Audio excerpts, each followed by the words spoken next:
Buli qeerroo gurbaa tokkotu ture intala bareedduu tokko jaallate. Intalli inni jaallate kun ni bareeddi miti, baay'ee bareeddi.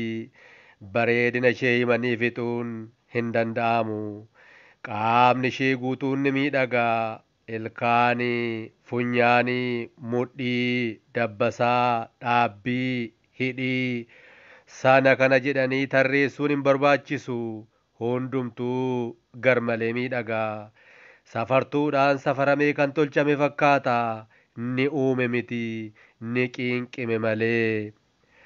Bareedina shamarran biraa waliin wal bira qabanii madaaluun rakkisaadha. Waaqayyo shamarree kana uumuu fi yeroo dheeraa fixuu hin oolle kan jedhan jiru. Eeji intala kanarra bu'ee kan eebbifame moo kan abaarame dhalaataa? Iji lafa kanarra jiru hundi ishee ilaala. Hortee Addaam qofa isinitti hin fakkaatini. Shamarran illee gaafa ishee argan ija babaasu. Hanga mormii isaanii cituu ga'utti of duba galagalanii ishee ilaalu. Iji gurbichaa intala bareedduu kanarra bu'e. Erga gaafasii waa'ee ishee utuu yaaduu oolee bula. Barumsa mitii nyaataaf dhugaatii illee dhiiseera. Akka har'aa hin ta'in malee barumsatti collee ture. Har'a garuu maqaadhaaf mana barumsaa deema. Gaafiinis ni hafa.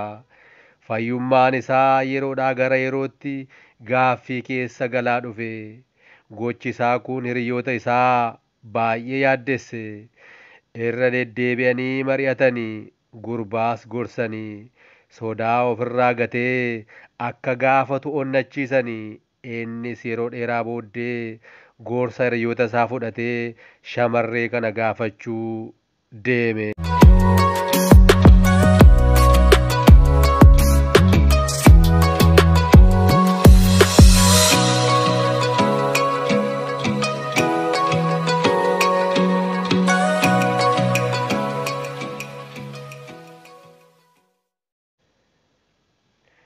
Akka ta'ee baay'ee akka ishee jaallatu itti hime.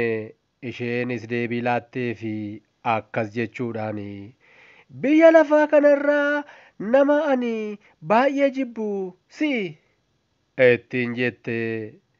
Mataa gurbaa keessaa akka bubbee bubbise waa tokko utuu hin dubbatin ofirra galagale.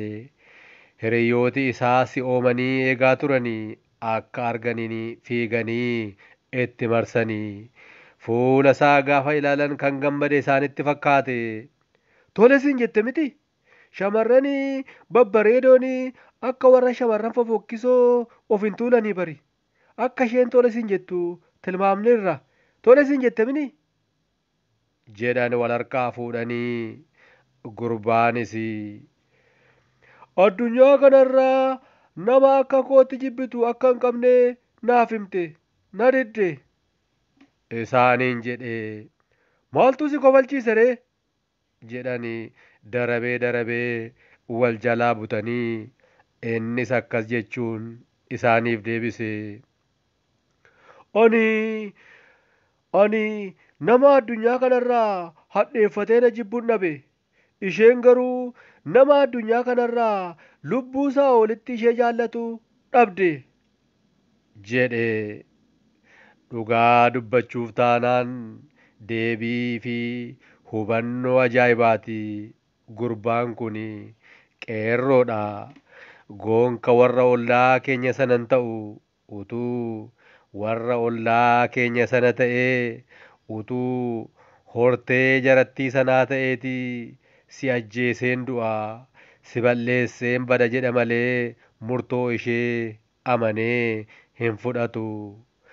Akka inni filachuu danda'u isheenis filachuu akka dandeessu hin amanu. Akka inni jaallachuu danda'u isheenis jaallachuuf mirga akka qabdu hin amanu. Qeerroon garuu ni amana. Qarreen akkuma isaa mirga guutuu akka qabdu ni beeka. Qeerroodha kaa eeyyee hortee ilma abbaa gadaa. Buli qeerroo. Galatoomaa.